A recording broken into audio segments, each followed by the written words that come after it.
Joel from Alternative Health Management, and I'm here to demonstrate what I call the ultimate posture improvement protocol. Now, the lifestyles we lead, we sit too much. That includes sitting at a computer, driving, sitting to eat, sitting to watch TV and movies and things like that. And it creates a posture that basically pulls our shoulders in and tilts our pelvis, tightening our hip flexors and weakening our glutes, which creates all kinds of tension in your neck, upper back, hips, knees, feet, and your lumbar spine. So I put together a protocol that includes exercises, stretches, yoga poses, and different self-treatment techniques that can help alleviate this if you apply it. So first thing I do is kind of talk about what bad posture versus good posture looks like.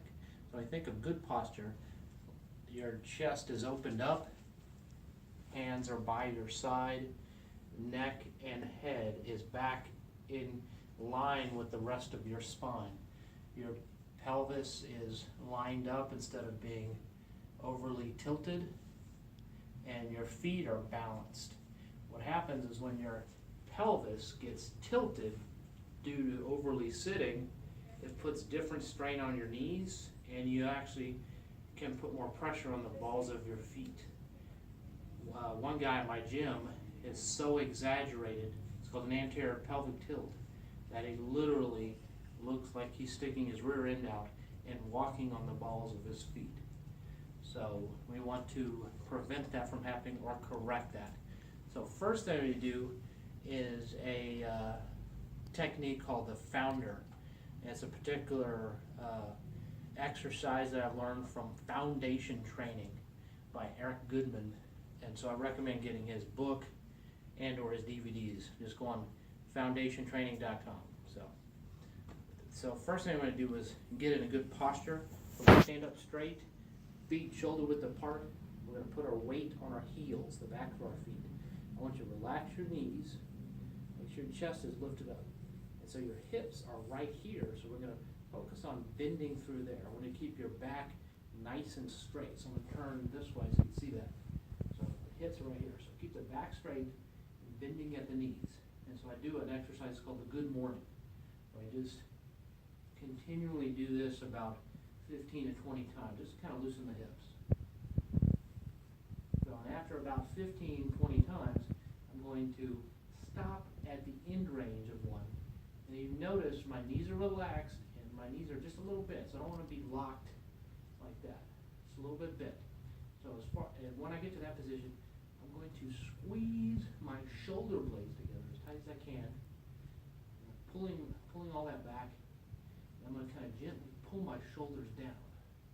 I'm going to hold that for about 3 to 4 deep breaths. About 20 seconds or so. After about 20 seconds, I'm going to hold that position, except I'm going to take my hands straight out in front of me. And then I'm going to, as I stretch my arms out, I'm going to take my hips back, literally stretching all of that. Hold that for about 3 or 4 deep breaths, about 20 seconds. After about 20 seconds, I'm going to drop my arms slowly, and as I get further down, I'm going to push my hips back even further like I'm going to sit in a chair. And continue to kind of bend forward, or I'm almost hanging. I'm going to stretch. My knees are a little bent, so it's not a straight leg stretch, it's a little more bent. I'm going to stretch as much as I can through my arms and my lats. You'll feel your hamstring stretch, and you'll feel your low back stretch. Hold that through 3 or 4 deep breaths for about 20 seconds.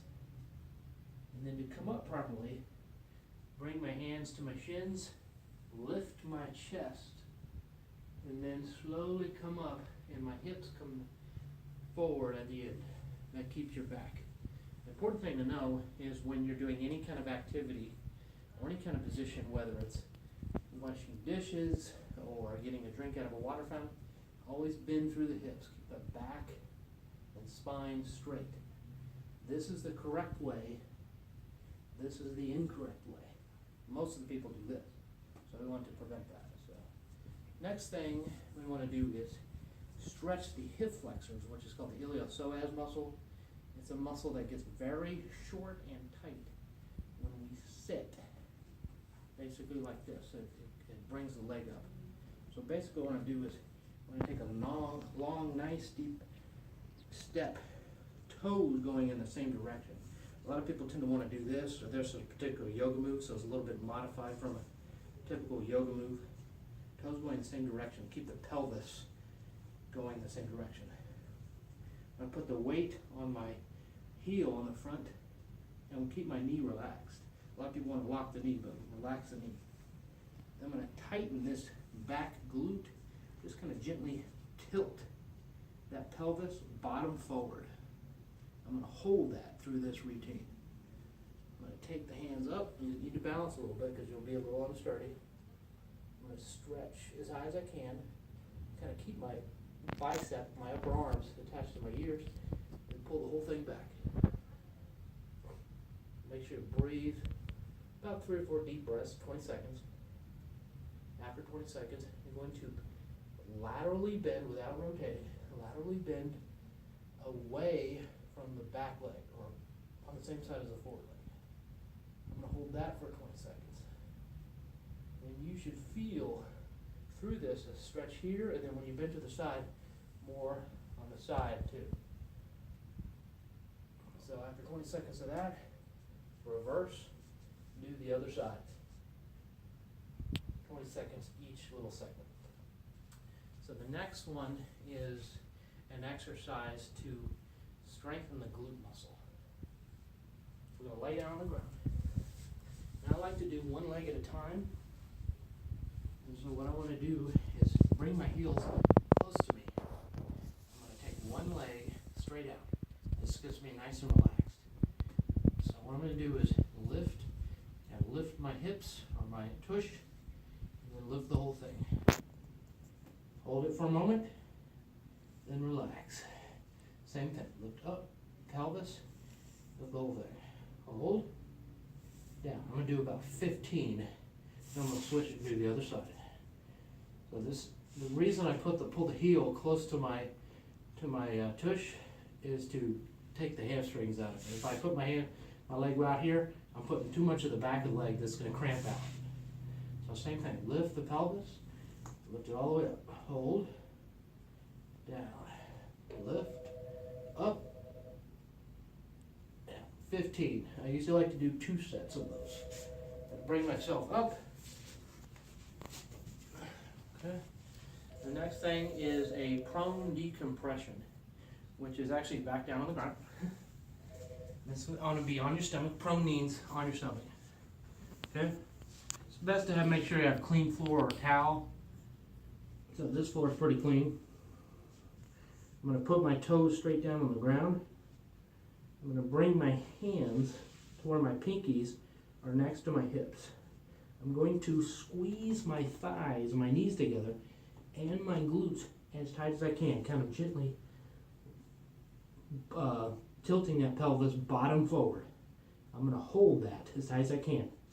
Then I'm going to lift the head and lift the elbows and the shoulder blades as tight as I can. I'm going to hold that about 3 breaths, 15-20 seconds. You may not be able to hold it that long. Then I'm going to relax about 10-15 seconds. Then I'm going to bring the hands here. Okay? Same position. Squeeze the thighs and the glutes as tight as you can, gently tilting that pelvis. Lift the head.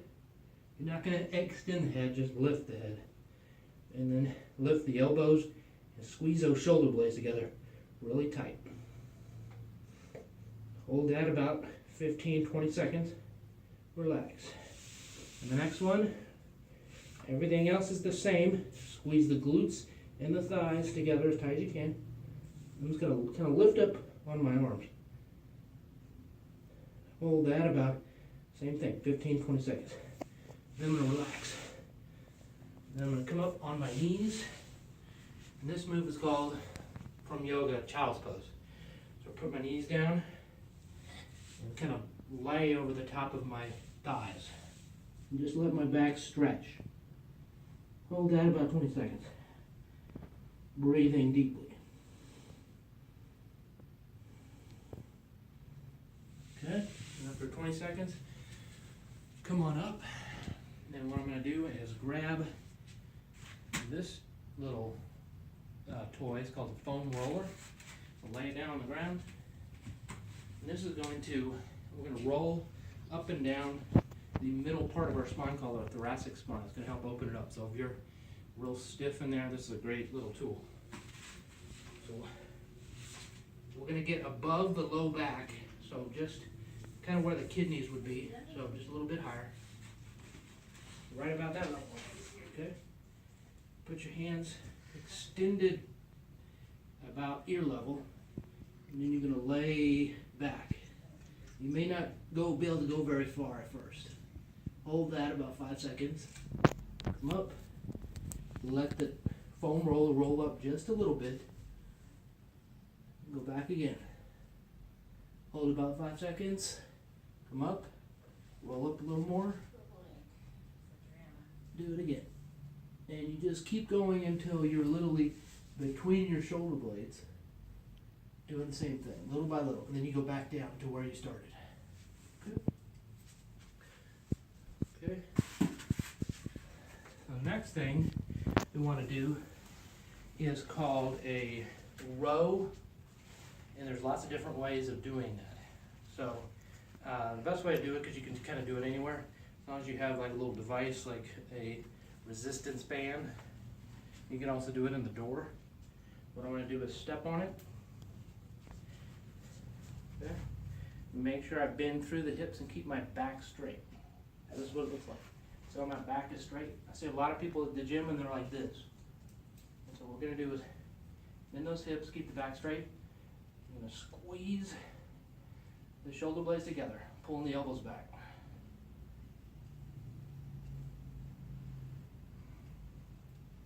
I'm going to do about 15. I'm going to rest for about 30 seconds, then I'm going to do it again. Another 15. Okay, relax. Good. So the next thing I want to do is use a lacrosse ball. A tennis ball is adequate, but a lacrosse ball works better because it is firmer. So I want to really work out these pec muscles of the chest muscles right just inside of the shoulder. And so what I'm going to do, come over here, put the ball on the wall, put the ball right about here and lean against it. What I'm going to do is roll around. I'm going to hit different knots in there. And when I hit a knot, a real tender spot, I'm going to hold it about 20 seconds. After 20 seconds, roll down a little more. Okay. Do both sides. This thing works really good between the shoulder blades and the traps. A lot of people are on tender all the time. Do the same thing. Just put it right there. Do the same process. Gently roll around it, applying pressure. Hold it there about 20 seconds on a tender spot. This works really well for plantar fasciitis, which is a ball of the foot. Just put it on the floor. Gently put pressure on your foot. So if your feet are sore a lot, this is a good thing to do. Okay. One additional thing you want to do for the chest is to stretch them. So in a doorway or some kind of wall that kind of stands out like this, put my hand up about shoulder width, and then I kind of walk forward a little bit.